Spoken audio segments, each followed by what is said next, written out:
Hello everyone. आज की class में हम लोग भारतीय प्रागैतिहासिक चित्रकला के बारे में पढ़ेंगे। तो इसमें फास्ट रिवीजन होगा और A to Z आपको सब पढ़ाया जाएगा, ठीक है। तो जहाँ से भी क्वेश्चन बनेंगे सब कुछ आपको बताया जाएगा।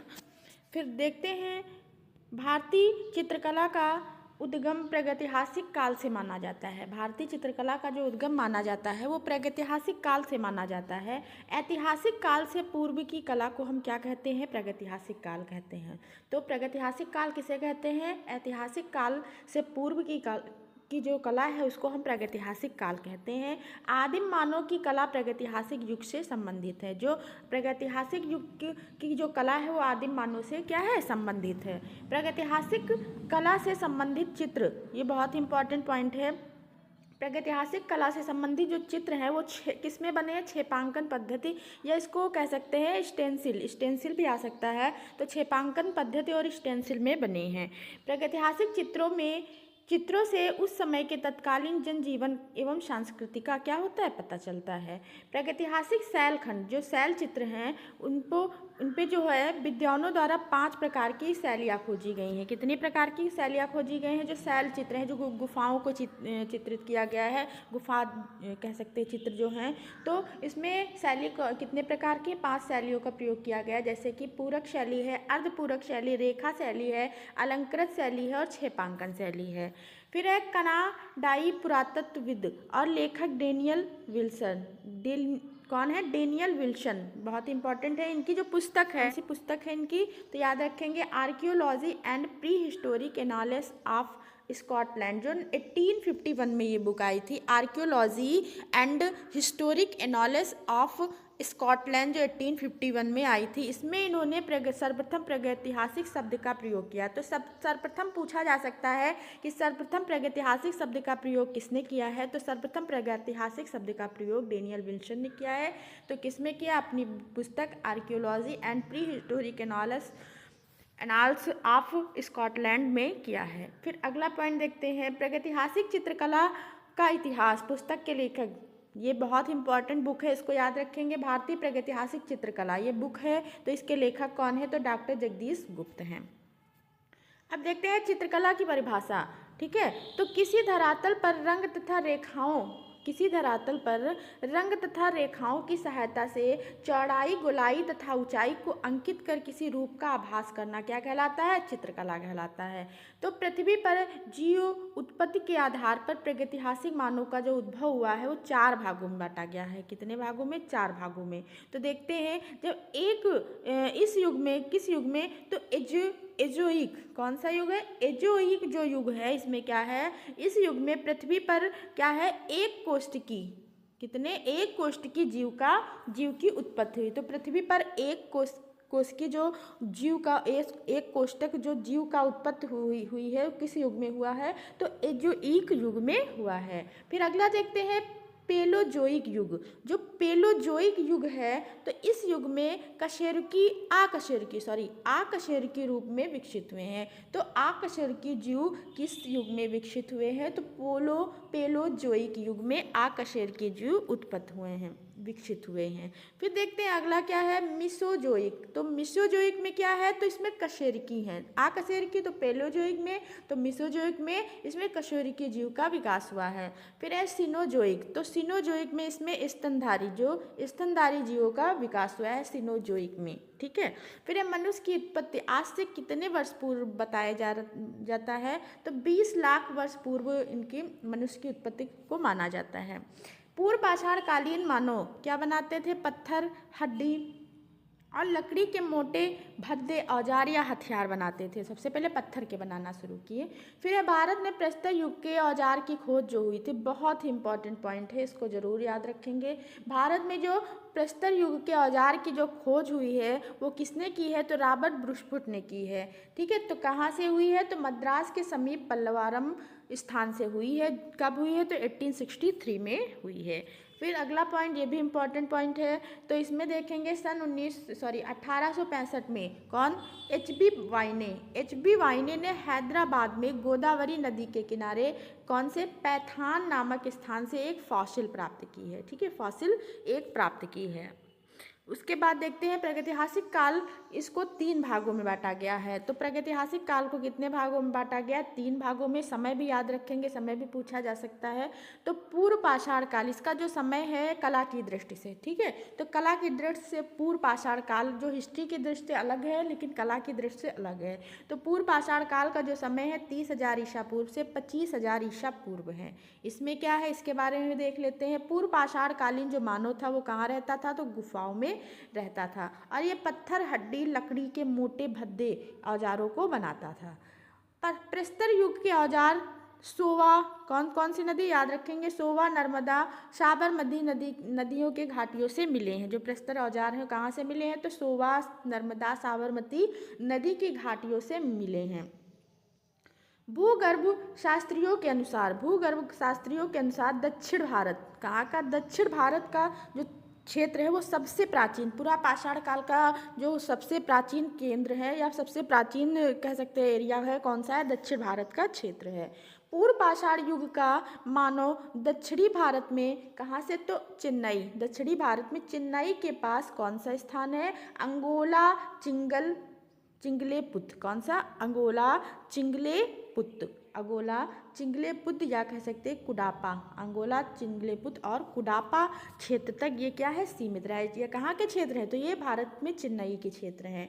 पूर्व पाषाण काल के मानव को, बहुत ही इंपॉर्टेंट, इसको याद रखेंगे, पूछा जा सकता है क्वार्टिजाइट मानव किस समय के लोगों को कहा जाता था, मानव को कहा जाता था? क्वार्टिजाइट जो है वो पूर्व पाषाण काल के मानव को कहा जाता था। और सबसे इम्पॉर्टेंट पॉइंट ये भी है कि मानव द्वारा बनाया जाने वाला सर्वप्रथम औजार कौन सा था? तो कुल्हाड़ी, ठीक है, कुल्हाड़ी था। क्वार्टजाइट यंत्र मद्रास शहर में गंटूर जिले के अगोला और कुडापा नामक स्थानों से प्राप्त हुए हैं।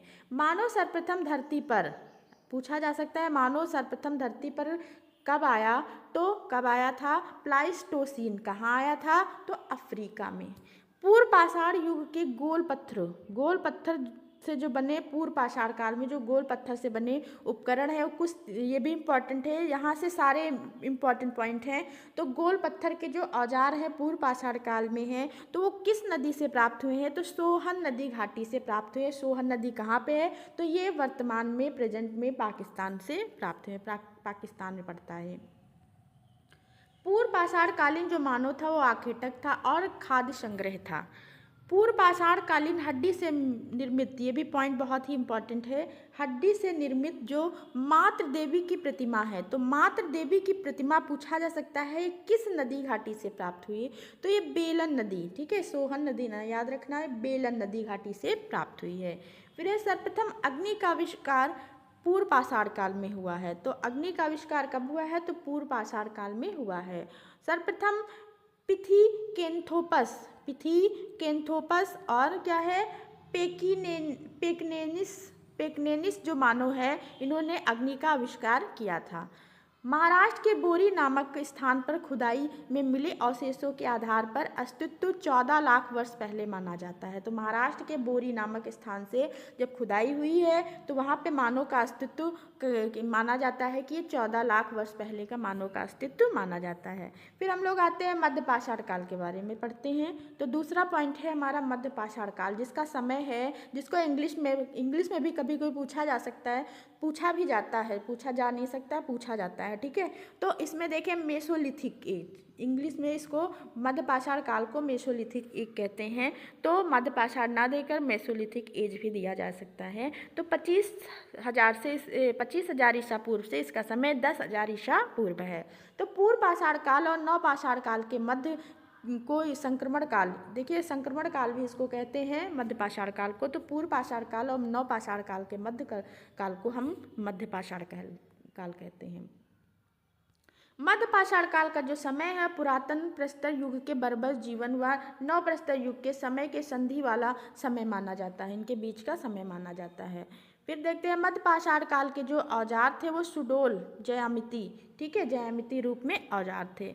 भारत में मध्य पाषाण काल के विषय में जानकारी सर्वप्रथम किसने दी है? तो C.L. कार्लाइल द्वारा 1867 में विंध्य क्षेत्र से प्राप्त हुई थी।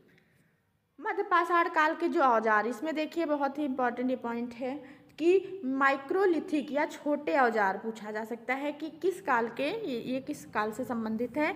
तो माइक्रोलिथिक या छोटे औजार ये मध्य पाषाण काल से संबंधित हैं। भारत का सबसे बड़ा मध्य पाषाण काल जो स्थल है वो कौन सा है? बागोर है, जो कि राजस्थान के भीलवाड़ा जिले के कोठारी नदी के तट पर स्थित है। मध्य पाषाण कालीन जो पूरा स्थल है वो लहंगनाज, कौन सा? लहंगनाज, जो गुजरात में पड़ता है। यहाँ से हम 14, कहाँ? लहंगनाज से 14 मानव कंकाल प्राप्त हुए हैं। ठीक है, मध्य पाषाण काल से संबंधित स्थल है। लखनाज गुजरात के पूरा स्थल का उत्खनन किसने करवाया था? तो HD संकालिया ने करवाया था। मानव जो भारत में मानव अस्थिपंजर, ठीक है, तो मानव जो अस्थिपंजर जो मिलना प्रारंभ हुए थे वो मध्य पाषाण काल से ही प्रारंभ हुए थे। पशुपालन का प्राचीनतम साक्ष्य मध्य पाषाण में आदमगढ़, कहाँ से? तो मध्य पाषाण काल में जो पशुपालन का साक्ष्य प्राप्त हुआ था वो आदमगढ़ और राजस्थान के बागोर से प्राप्त हुआ था। मानव में अस्थिपंजर का पहला अवशेष कहाँ से प्राप्त हुआ है? तो प्रतापगढ़, नाहर और महदहा से प्राप्त होता है। इसमें एक पॉइंट और भी देखेंगे कि मध्य पाषाण काल से क्या हुआ था। तो इसमें जो मानव सर्वप्रथम सवादान की जो दाह प्रक्रिया क्या था? सर्वप्रथम जो सवादान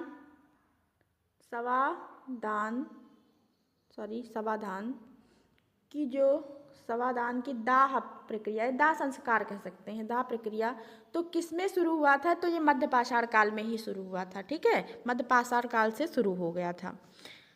फिर अगला देखते हैं हमारा है उत्तर पाषाण काल, जिसको कहते हैं नवपाषाण काल। उत्तर पाषाण काल को ही नवपाषाण काल कहते हैं और इसको नियोलिथिक एज कहते हैं। और इसका जो समय है वो 10,000 ईसा पूर्व से 3,000 ईसा पूर्व है। तो भारत में नवपाषाण काल से संबंधित जो पुरातात्विक जो खोज हुई थी वो प्राइमरोज, किसने प्रारंभ की थी? प्राइमरोज ने, डॉक्टर प्राइमरोज ने प्रारंभ की थी। भारतीय उपमहाद्वीप में नवपाषाण कालीन सबसे प्राचीन बस्ती, तो नवपाषाण कालीन जो सबसे प्राचीन बस्ती है वो मेहरगढ़ है। ये कहाँ पड़ता है? पाकिस्तान के बलूचिस्तान प्रांत में ये पड़ता है। नवपाषाण कालीन मानव घर्षित पॉलिशदार, यहाँ पे क्या बनने लगे थे? वहाँ पे छोटे औजार बनते थे मध्य पाषाण काल में, तो यहाँ पे पॉलिशदार औजार बनने लगे। ठीक है, पॉलिशदार पत्थर के औजार बनने लगे। नवपाषाण कालीन हथियारों में सर्वप्रथम पत्थर की क्या बनी थी? कुल्हाड़ी बनी थी। और इसी का हथियारों में सर्वाधिक प्रयोग जो किया गया है वो कुल्हाड़ी का प्रयोग किया गया है। नवपाषाण काल में मानव जो था सर्वप्रथम स्थायी रूप से बसना प्रारंभ किया। ठीक है, पहले इधर उधर जंगलों में रहता था, लेकिन नवपाषाण काल से वो स्थायी रूप से रहना अपना प्रारंभ किया। नवपाषाण युगीन प्राचीनतम बस्ती कौन सी थी? तो मेहरगढ़ थी। उच्च भारतीय नवपाषाण संस्कृति के अंतर्गत अनेक गर्तावास, गड्ढा घर जैसे बुर्ज होम तथा गुफक राल से प्राप्त हुए हैं। जो अनेक गर्तावास या गड्ढा घर जो कहाँ से प्राप्त हुए हैं? तो बुर्ज होम तथा गुफक राल से प्राप्त हुए हैं। पहिए का आविष्कार नवपाषाण काल में हुआ है, बहुत इंपॉर्टेंट है। पहिए का आविष्कार, आग का आविष्कार कब हो गया था? तो पुरापाषाण काल में, लेकिन पहिए का जो आविष्कार हुआ है वो कब हुआ है? तो नवपाषाण काल में पहिए का आविष्कार हुआ है। मानव ने कृषि कार्य की शुरुआत नवपाषाण काल से की। मानव ने कृषि की जो शुरुआत की वो नवपाषाण काल से की है। कृषि के लिए अपनाई गई सबसे प्राचीन फसल कौन सी थी? तो गेहूँ, जौ, ये कृषि के लिए अपनाई गई सबसे प्राचीन फसल थी। इलाहाबाद, बहुत इंपॉर्टेंट पॉइंट है, इलाहाबाद के एक स्थान है जो कोहिलढवा कहा जाता है। यहाँ से चावल का प्राचीनतम साक्ष्य प्राप्त होता है। तो चावल का प्राचीनतम साक्ष्य कहाँ से प्राप्त हुआ है? तो क्या कहते हैं, कोल्डी हवा इलाहाबाद से प्राप्त हुआ है। नवपाषाण कालीन मानव का प्रमुख जो केंद्र था वो कौन सा था? तो बेल्लारी था। बेल्लारी कहाँ पे पड़ता है? कर्नाटक में। नवपाषाण कालीन मानव बस्ती में रहना प्रारंभ कर देता है। नवपाषाण काल मानव सर्वप्रथम मिट्टी के बर्तनों का आविष्कार, ये भी क्वेश्चन पूछा जाता है। मिट्टी के बर्तनों का आविष्कार किसने किया था? तो नवपाषाण काल मानव ने किया था। मिट्टी के बर्तन बनाने हेतु चाक का भी आविष्कार हुआ था नवपाषाण काल में। नवपाषाण काल में गढ़ा हुआ गोल यंत्र, देखो पुरापाषाण काल में गढ़ा हुआ गोल यंत्र हम लोग पढ़े थे। ठीक है, तो नवपाषाण काल में जो गढ़ा हुआ गोल यंत्र है नर्मदा नदी की घाटी से प्राप्त होता है। पुरापाषाण वाला तो वो सोहन नदी घाटी से। ठीक है, इसको याद रखेंगे। उत्तर पाषाण कालीन मानव ने सर्वप्रथम चित्रकला का प्रयोग किया है। चित्रकला चित्रकला का आरंभ कहाँ से होता है? तो नवपाषाण काल के मानवों ने प्रारंभ किया था। पॉलिश लगाने की कला का आरंभ नवपाषाण काल से हुआ है। ठीक है, तो इसमें क्या है? पॉलिशदार औजार बनने लगते हैं। नवपाषाणकालीन चित्रकला के प्रमुख जो क्षेत्र हैं वो कौन से हैं? मिर्जापुर है, सिंगनपुर है, बेल्लारी और बहुत सारे क्षेत्र हैं। उत्तर पाषाण काल का मानव सारे भारतवर्ष में फैल गया और बेल्लारी उसका प्रधान केंद्र बन गया। कौन सा केंद्र? बेल्लारी क्या था? प्रधान केंद्र था। नवपाषाण कालीन नर्मदा घाटी में दरियाई घोड़े तथा अन्य पशुओं की अश्मीभूत हड्डियां यहाँ से प्राप्त हुई हैं। नवपाषाण युगीन मानव की यंत्र निर्माण करने की जो उद्योगशालाएं हैं दक्षिण भारत से प्राप्त होती हैं। कुछ स्थानों पर हिरौंजी के टुकड़े, सिल और पत्थर जिन पर हिरौंजी को पीसा जाता था वो मिले हैं। ठीक है, और ज्यामिति या अमूर्त कला, इसमें क्या है? ज्यामिति और अमूर्त कला का विकास किसमें हुआ है? तो नवपाषाण काल में हुआ है। अब इसमें देख लेते हैं प्रागैतिहासिक काल में जो चित्रों एवं प्रमुख शोध क्या है? प्रमुख शोध एवं जो पुस्तकें हैं वो कौन कौन सी हैं? तो कौन कौन सी हैं देखते हैं हम लोग। तो जो प्रमुख शोधकर्ता हैं वो कौन से हैं? तो एलन हार्ट बाड्रिक हैं। ठीक है, और कौन है? स्टुअर्ट पिगाट हैं, D.H. गार्डन है, प्रोफेसर जुनेर हैं, लियोनार्ड आदम हैं, श्री F.R. आल्चिन हैं, श्रीमती आल्चिन है, W. एमर्सन है, काकबर्न है, सिल्वेरॉड है, पंचानन मित्र है, मनोरंजन घोष हैं। ये लोग ये क्या है? शोधकर्ता हैं। फिर है पंचानन मित्र प्री हिस्टोरिक इंडिया क्या है? प्री हिस्टोरिक इंडिया जो पुस्तक जो 1950 में लिखी गई थी, तो वो किसकी है? बहुत इंपॉर्टेंट बुक है ये, स्टुअर्ट पिगाट की है। ठीक है, उसके बाद देखते हैं our heritage in art. Our heritage क्या है? आवर हेरिटेज इन आर्ट जो 1952 में ये पुस्तक है, तो ये किसकी है? तो असित कुमार हल्दर की है। प्री हिस्टोरिक इंडिया, ये देखिए ये कब लिखी गई है? तो ये लिखी गई प्री हिस्टोरिक इंडिया एक स्टुअर्ट पिगाट ने 1950 में लिखी है, और इन्होंने कब लिखी है? 1923 में लिखी है। किसने लिखी है? तो पंचानन मित्र। इसको कंफ्यूज नहीं होंगे इसमें। फिर है इंडियन पेंटिंग। इंडियन पेंटिंग के जो लेखक हैं जो 1929 में लिखी गई है, इसके लेखक हैं पर्सी ब्राउन। अगली है pre historic art of India. Pre historic art of India ये बुक है, तो ये किसकी है? तो लियोनार्ड एडम की है। किसकी है? Leonard Adam. उसके बाद क्या है? अगली पुस्तक कौन सी है? नेक्स्ट पुस्तक है A.H. बाड्रिक की। इन्होंने प्री हिस्टोरिक पेंटिंग, देखिए प्री हिस्टोरिक जो इंडिया है, प्री हिस्टोरिक जो पेंटिंग है, इसमें आप लोग कंफ्यूज नहीं होंगे। तो प्री हिस्टोरिक जो पेंटिंग है 1958 में इन्होंने A.H. बाड्रिक ने लिखी है। इसी में क्या किया है? इन्होंने 3 महत्वपूर्ण प्रागैतिहासिक चित्रों का अंकन किया है। तो कौन कौन से वो चित्र हैं? सुरहो घाट का घायल सुअर या सुअर के आखेट का दृश्य, होशंगाबाद का भैंसे का चित्र और सिंघनपुर का आखेट इन्होंने दिखाया है। ठीक है, तो हम लोग क्या करते हैं? आज की क्लास यहीं पे एंड करते हैं। कल हम लोग प्रागैतिहासिक कालीन गुफाओं को पढ़ेंगे, इसका रिवीजन होगा। तो आज की क्लास को यहीं पे एंड करते हैं। अगर आपको क्लास अच्छी लगे लाइक कमेंट जरूर करें, अपने दोस्तों में क्लास शेयर करें। Thank you, thanks for watching. मिलते हैं नेक्स्ट वीडियो में। Bye bye.